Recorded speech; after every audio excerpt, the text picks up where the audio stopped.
Assalamualaikum warahmatullahi wabarakatuh.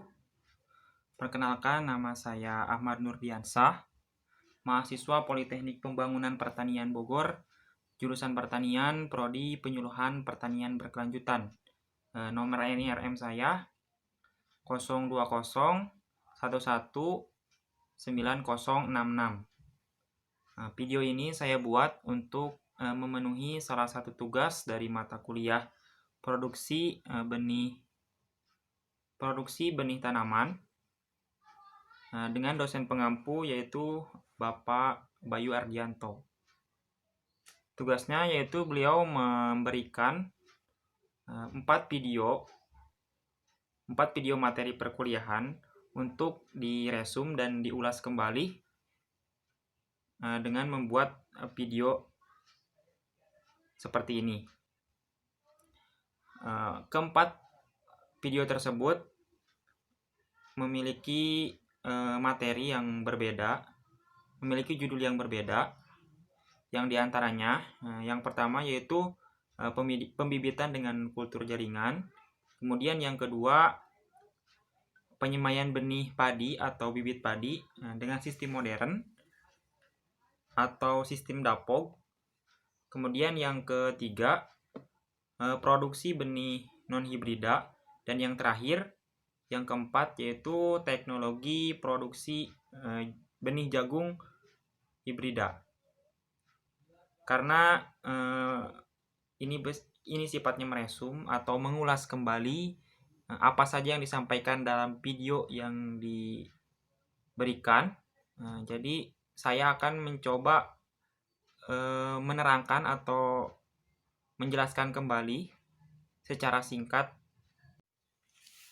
Oke, kita akan masuk ke video yang pertama, yaitu mengenai pembibitan dengan kultur jaringan.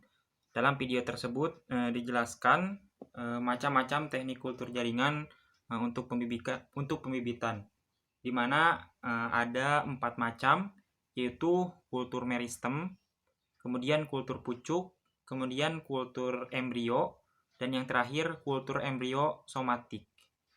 Sebelum menjelaskan lebih detail tentang keempat macam kultur jaringan, ada kelebihan dan kekurangan pembibitan dengan kultur jaringan. Kelebihannya yang pertama yaitu untuk jumlah bibit yang diproduksi bisa lebih banyak dibandingkan dengan cara konvensional. Kemudian yang kedua, bibit yang dihasilkan bisa lebih sehat, artinya bebas dari virus dan penyakit lain. Kemudian yang ketiga, relatif cepat, kira-kira 4-5 bulan. Kemudian benih atau bibit lebih seragam, dan benih mudah untuk ditransportasi. Di balik kelebihan pasti ada kekurangan. Kekurangan pembibitan dengan kultur jaringan diantaranya biayanya yang relatif mahal karena membutuhkan peralatan yang jarang ada di lingkungan sekitar, karena harus beda ya, harus ada lab, terus alat-alat lab, dan itu harganya cukup mahal ya. Kemudian butuh skill atau keahlian khusus, karena teknik kultur jaringan ini tidak semua orang bisa. Ada orang yang belajar juga belum tentu bisa. Jadi harus orang yang benar-benar punya skill dan keahlian di bidang itu. Kemudian kekurangan selanjutnya itu mutasi atau off-tipe akibat subkultur bisa berlebih. Oke. Sekarang kita masuk ke macam teknik kultur jaringan yang pertama, yaitu kultur meristem. Kultur meristem adalah cara yang menggunakan bahan tanam berupa pucuk tanaman yang terdiri dari titik tumbuh dan piramida daun. Bagian tersebut terdiri dari sel-sel meristem yang memiliki ciri-ciri. Yang pertama, sitoplasmanya penuh, inti selnya besar, belum ada vakuola dan amilum, serta masih aktif membelah. Tujuan dari kultur meristem ini yaitu untuk menghasilkan tanaman yang bebas virus. Nah, penggunaan kultur meristem ini apabila tanaman yang diperbanyak dalam kondisi terserang penyakit, misalkan pada tanaman kentang yang terserang penyakit penting ataupun jeruk yang terkena CFD, maka tanaman tersebut atau tanaman jeruk tersebut bisa diperbanyak menggunakan kultur meristem guna menghasilkan bibit yang bebas penyakit walaupun tanaman asalnya memiliki terserang penyakit. Oke, untuk macam kultur pembibitan dengan kultur jaringan yang kedua yaitu kultur pucuk. Kultur pucuk merupakan biakan tanaman sehat dengan bahan tanam atau eksplan berupa pucuk tanaman yang sudah mempunyai daun atau menggunakan tunas samping atau buku yang belum bertunas. Nah, tujuan dari kultur pucuk ini yaitu untuk pembibitan dalam jumlah banyak atau massal dan menginginkan hasil bibitan yang sehat, kemudian seragam dan cukup cepat dalam prosesnya. Selanjutnya, macam teknik kultur jaringan untuk pembibitan yang ketiga yaitu kultur embrio. Kultur embrio merupakan kultur atau biakan in vitro untuk menghasilkan bibit dengan bahan tanam berupa bahan embrio zigotik atau embrio hasil perkawinan antara gamet jantan dan betina. Nah, dalam kultur embrio ini menggunakan embrio yang sudah masak atau siap untuk berkecambah. Namun kemudian ada pertanyaan, kenapa sih menggunakan embrio? Jawabannya karena bijinya tidak mempunyai endosperma atau kotiledon atau tidak ada cadangan makanan bagi embrio untuk tumbuh atau berkecambah. Umumnya kultur embrio digunakan untuk perbanyakan tanaman secara komersial atau umum secara relatifnya banyak digunakan untuk tanaman anggrek. Nah, macam teknik kultur jaringan untuk pembibitan yang keempat yaitu kultur embrio somatik. Setelah yang sebelumnya kultur embrio, sekarang yang keempat yaitu kultur embrio somatik. Kultur embrio somatik adalah kultur tanaman dengan bahan tanam berupa bagian vegetatif tanaman dan dikembangkan menjadi embrio somatik. Kultur embrio somatik adalah kultur tanaman dengan bahan berupa bagian vegetatif tanaman yang dikembangkan menjadi embrio somatik. Adapun pengertian embrio somatik adalah perkembangan dari satu sel somatik, bukan sel gamet, yang membelah dan berkembang menjadi embrio dan akhirnya menjadi tanaman. Contoh tanaman atau industri bibit yang menggunakan kultur embrio somatik sebagai cara untuk memperbanyak bibit tanaman. Misalnya ada tanaman jeruk, kakao, anggrek juga, kemudian kelapa sawit. Nah, kenapa sih kultur embrio somatik? Karena kultur embrio somatik memiliki kelebihan yaitu bisa menghasilkan berjuta-juta bibit tanaman dalam waktu yang relatif singkat. Enak bukan? Namun di balik kelebihannya pasti ada kelemahan, yaitu kelemahannya sering menghasilkan mutan bagi bibit yang dihasilkannya bahkan sampai mencapai 50%. Kemudian kesulitan dalam melakukan seleksi fase dini, sehingga apabila pada tanaman perkebunan seperti kakao terjadi kerugian pemeliharaan selama tanaman tersebut belum berbuah. Selain menjelaskan tentang macam teknik kultur jaringan untuk pembibitan, pada video yang pertama ada jelaskan juga teknik perbanyakan tanaman dikotil dan monokotil. Perbanyakan tanaman dikotil yaitu dengan memotong buku atau single node sehingga dari satu planet bisa menjadi 4 sampai 5 expline baru. Adapun untuk perbanyakan tanaman monokotil yaitu dengan memisahkan anakan dari tunas samping sehingga dari satu expline bisa menjadi 4 sampai 5 expline baru. Nah, ada pertanyaan bagaimana cara menghasilkan bibit bebas virus? Yaitu yang pertama dengan cara kultur meristem yang sudah dijelaskan sebelumnya, yaitu bisa juga menggunakan kultur embrio zigotik dan somatik yang menghasilkan tanaman bebas virus. Kemudian dengan kultur pucuk tidak bebas virus sehingga tanaman induk harus sehat atau tidak ada gejala penyakit. Jadi bedanya kultur meristem, kultur embrio, dan kultur pucuk, yaitu kultur pucuk harus menggunakan tanaman indukan yang sehat, dan pada kultur meristem atau kultur embrio bisa menggunakan tanaman yang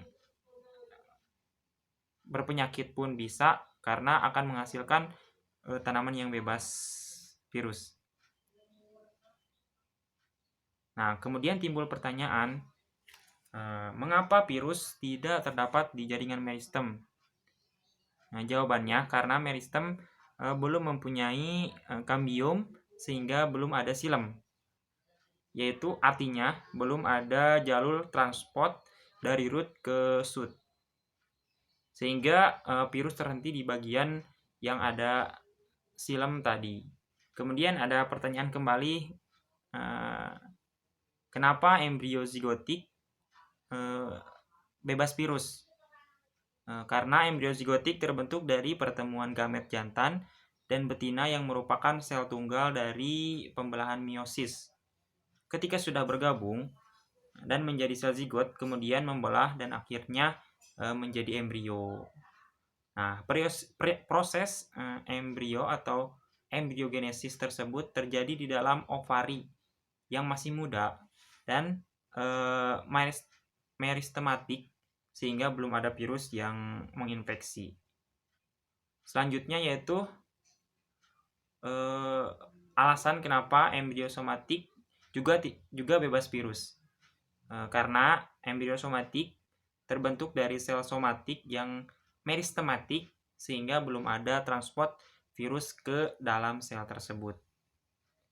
Namun ada kecualinya apabila tanaman induk sudah terserang apid membawa virus di bagian meristem tersebut, bahan tanam embrio somatik harus dari sel yang sehat atau dari bagian tanaman yang masih tertutup, misalkan pada bagian dalam kuncup bunga, untuk menghindari hasil bibit yang bervirus atau berpenyakit. Adapun selanjutnya yaitu mengenai tahapan pembibitan. Tahapan pembibitan dimulai dengan persiapan induk.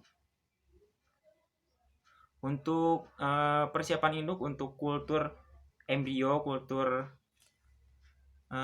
somatik bisa menggunakan tanaman induk yang berpenyakit. Kemudian untuk kultur pucuk diusahakan harus menggunakan induk yang sehat atau tidak berpenyakit. Tahapan selanjutnya yaitu isolasi expline, terus proliferasi, pertakaran, aklimatasi, dan pembesaran. Dalam video yang pertama ini dijelaskan contoh 3 macam tanaman komersial yang dilakukan yang bisa dilakukan perbanyakan melalui kultur jaringan ini. Yang pertama ada kentang, krisan, anggrek, jati, dan pisang, ataupun tanaman-tanaman yang lain. Di dalam video ini dijelaskan juga media biakan untuk kultur jaringan yang dibagi ke dalam 3 bagian, tergantung pada tahapan biakannya. Yang pertama ada media isolasi, yang kedua ada media peroperasi, dan yang ketiga ada media perakaran.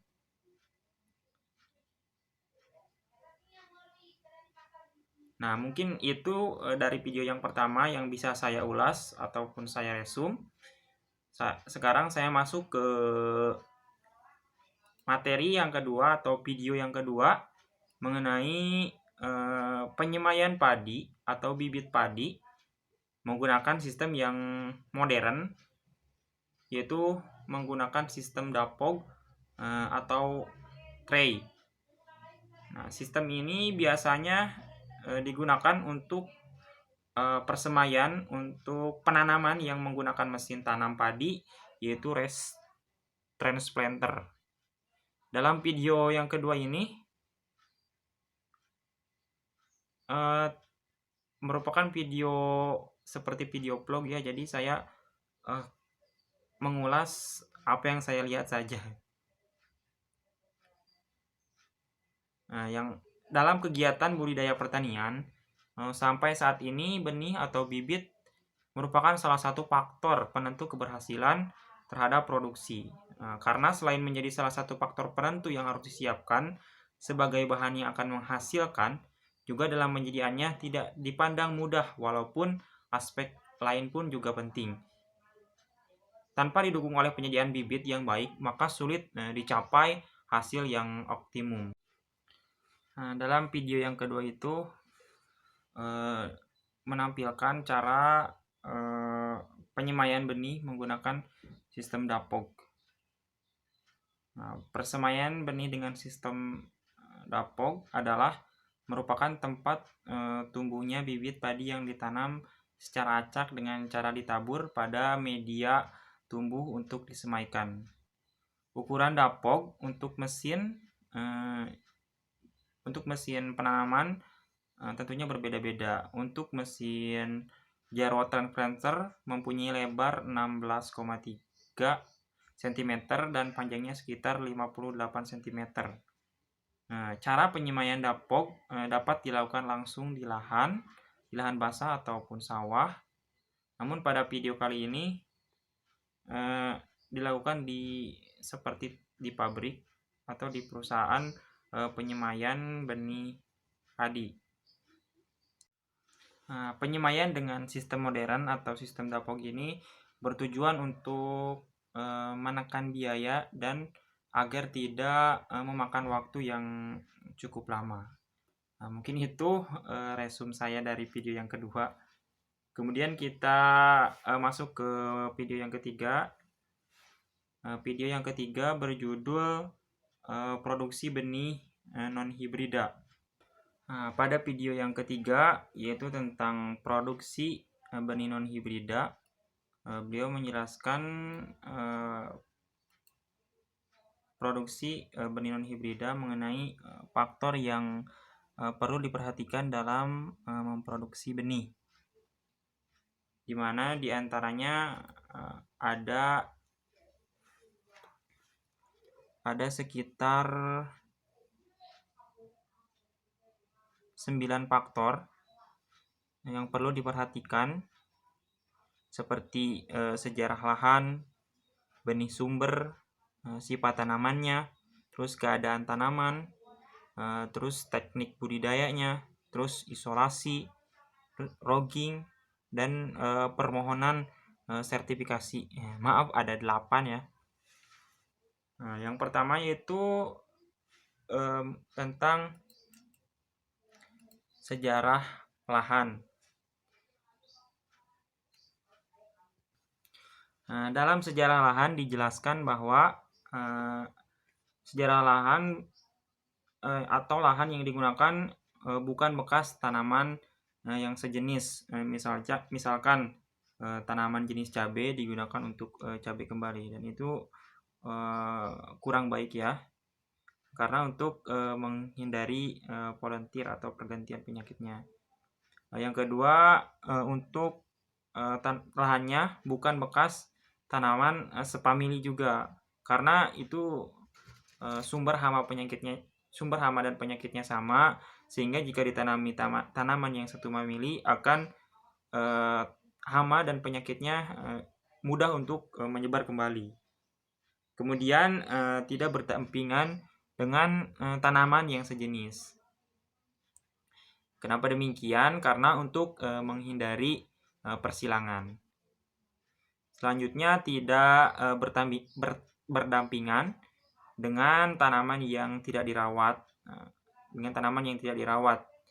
karena tanaman tersebut merupakan sumber hama dan penyakit. Kemudian faktor selanjutnya yang perlu diperhatikan dalam produksi benih yaitu benih sumber.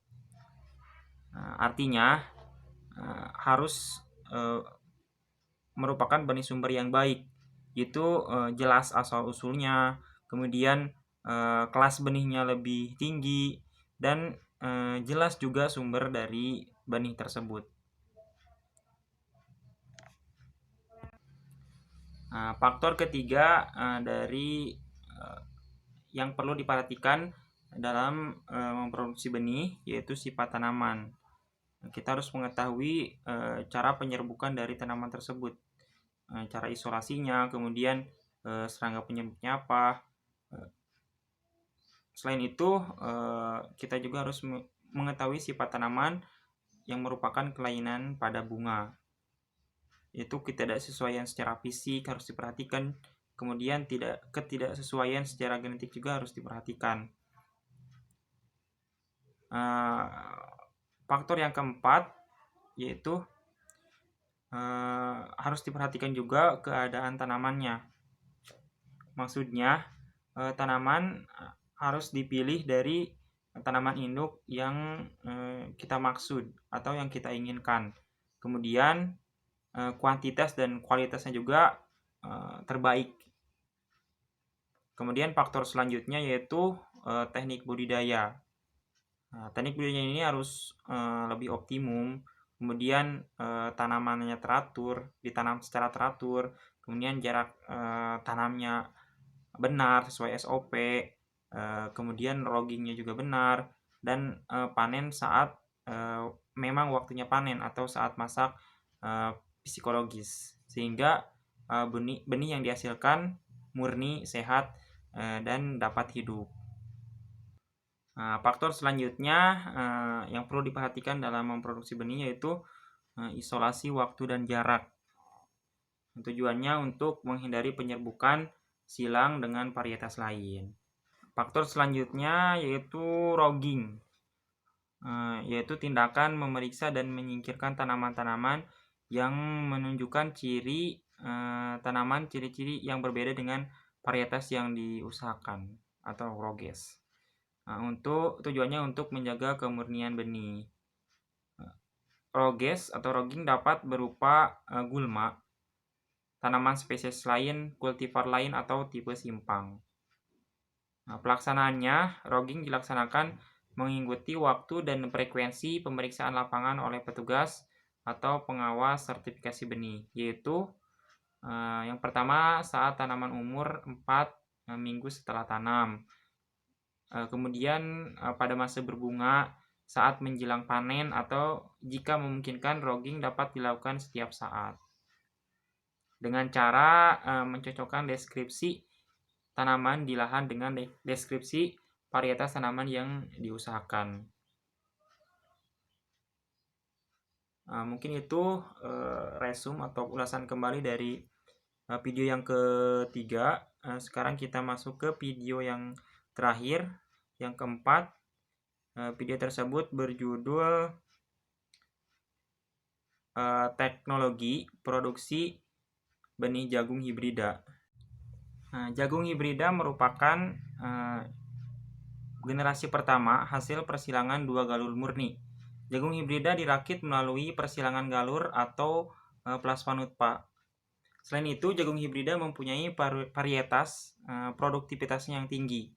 Namun, penyediaan benih jagung hibrida khususnya di beberapa daerah di luar Pulau Jawa masih terkendala karena masih terbatasnya produksi pada jagung hibrida ini.